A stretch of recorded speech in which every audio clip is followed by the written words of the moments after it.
The truck has been towed away, but you could see the extensive damage left here at the Fox 4 building. We were told that the truck rammed into the building not only once, if you look here, but would swing over to the right, and he actually rammed into the building a second time. Good afternoon, David. And yes, this homeowner actually has a really great surveillance system. Right here, he has this camera nailed in the corner, and this camera is the one that caught the man peeking into his daughter's bedroom window. Yeah, we've seen the damage from the ground, but I want to give you a bird's eye view of what is going on around here. The prime example is right behind me. This tree fell over on this car yesterday during the storms. And yes, there was a man inside when it happened, and he told us that he had to escape out his passenger door to get out. Luckily, he was not injured, but I want to just pan the camera over this way, Thomas, and we could see the enormous size of this tree. I mean, it is covering the entire street, and it is already feeling pretty warm, but I can't complain because you guys look at this sunrise behind me. It is so beautiful. We are following the emergency manager. He is right in front of us, and he's taking us to where that water rescue was. The police chief has been here at the hospital giving us updates throughout the day,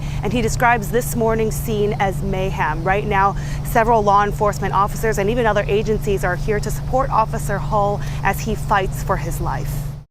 Even when you arm your house with security cameras, it takes you by surprise when you see someone breaking into your home. November 18th, this was the first time the suspect came by, wrapped in a blanket, but his face was so clear. What's crazy, he spends about 45 minutes inside the house, and by the time he leaves, take a look.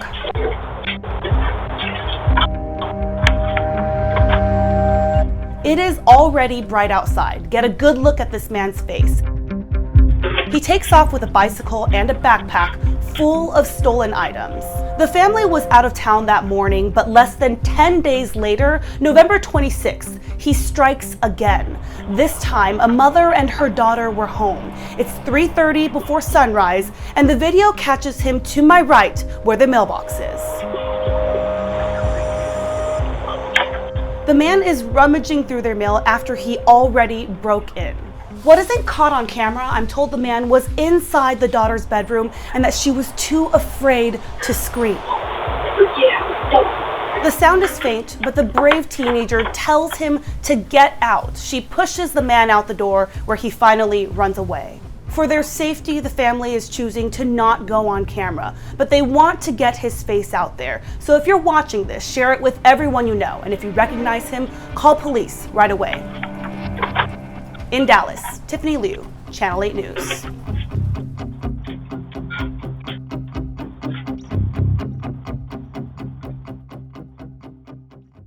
On the edge of Waxahachie, you'll find a group of people who want to be heard.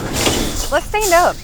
Let's do something about it. Have something done. They're worried for their health. I boil it, even though I've never gotten a boil notice. For their children. They fear the water in their neighborhood. You brush your teeth with bottled water. I mean, it's not what America should be like when we're dealing with utilities. All right, spit. Jacob Moore and his family. Good job, baby. Have lived in Waxahachie for 3 years. This is the water that we had last night. He says it's been a recurring problem the whole time they've lived here. But yesterday, he decided to post a video. Like rotten eggs, sulfury, kind of sewagey. Jacob shared it on Facebook, where many others had the same concern. This is what they refer to when they say that it's fine, it's clean, it's legal. He says he's called Carroll Water Company numerous times. They've laughed at us, they've hung up on us. Just not real pleasant to work with. So we tried calling today. They fixed the leak. It was broke. They fixed the leak. It's been fixed. So there's nothing wrong with their water. The woman on the phone says they mailed out boil orders yesterday, but before I could ask any more questions. May I ask who I'm speaking with? She hung up. So fixing one leak is great in a timely manner, but this happens weekly. We checked the water this afternoon. At first, it's cloudy. There are actual fumes coming off the top of this water. And it eventually clears up. Like chlorine, and you can see the film of it coming on the top of the glass. But neighbors say this is temporary and still not safe. For now, only trusting bottled water as they demand a long-term fix.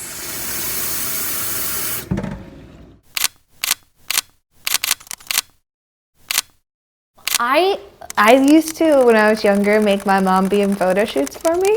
Think about your favorite childhood memory. I don't know why, I just like to pass time, and my mom would make art with us a lot. For Lexi Shoemaker, it's taking pictures of the woman who loved her unconditionally, raised her on her own, her mom. And my grandma gave me this camera like when I was younger, and I would just make them be my models. As an adult, Lexi is doing it again, with her big sister Anna by her side.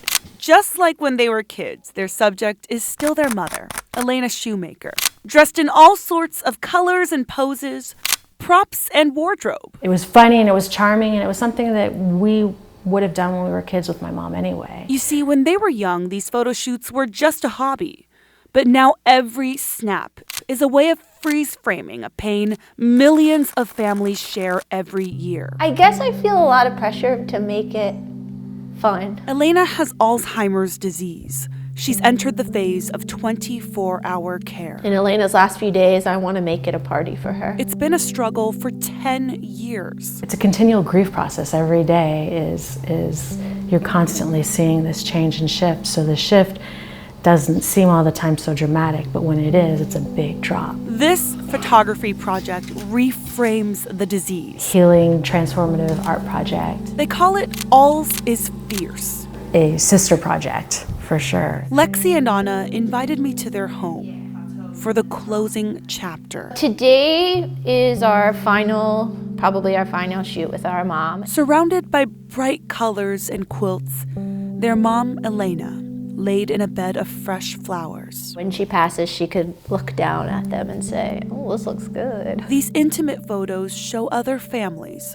they're not alone. Let's be sad, let's be mad, let's be happy, let's be all of it. And photography is one way to find comfort as their mother's memories disappear. It's terrible. Like, it's the worst when your parents don't remember who you are at all, because that's what being a kid's about. Like, when you don't have anyone to call and tell, like, your meaningless stuff, it's like, what is life for? Dementia is tough, but so are Elena's girls. Every obstacle, I just realized I was able to overcome it. We did have a glimpse of her personality through each of the steps of the process. Each photo helps them hang on. My life is limitless because of her. But this final photo shoot helps the sisters let go. And now I finally know what real love is, how to love somebody who can't love you back. In Dallas, I'm Tiffany Liou.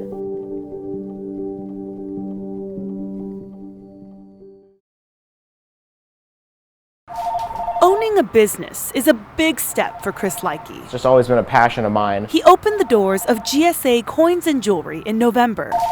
A hard-working 21-year-old entrepreneur. This is Chris from GSA Coins and Jewelry. How can I help you? His store filled with items he's been collecting since he was 11 years old. When the opportunity came around down in Texas, I jumped on it. But let's rewind all this footage. Take a closer look.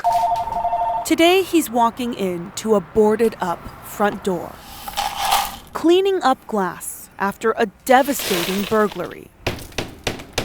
As Chris flips through his inventory, Morgan dollars, Peace dollars, almost every item is taken. $25,000 of miscellaneous, And a new collection recently bought, $50,000. it's all gone. Just about everything that was mine, and wiped out years of work. His shelves are empty. The hardest part It's really tough to see. is replaying what happened over and over again at all angles. He watches the surveillance video. Where? Here?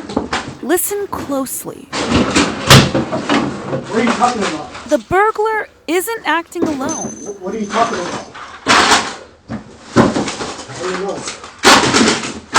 He goes straight to the most valuable items and doesn't pry open any other cabinet. He knew exactly what he was doing.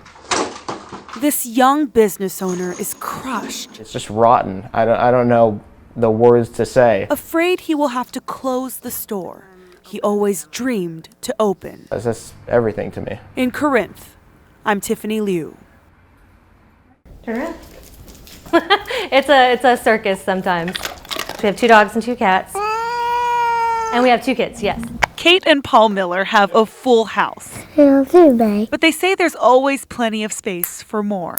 About a month ago, they invited Bob into the family. He's a kitten in foster care who is easily amused by the ping pong ball. They needed somebody quickly, so we stepped in. You see, Bob was 2 days away from being euthanized. We saved him from a sickness and he was about to be put down. This 6-month-old kitten was very sick. He had gotten so skinny. He was just wasting. The Millers, even the kids, weren't ready to give up on him, so they said yes to fostering. They named him after Bob Marley, finding hope in the lyrics.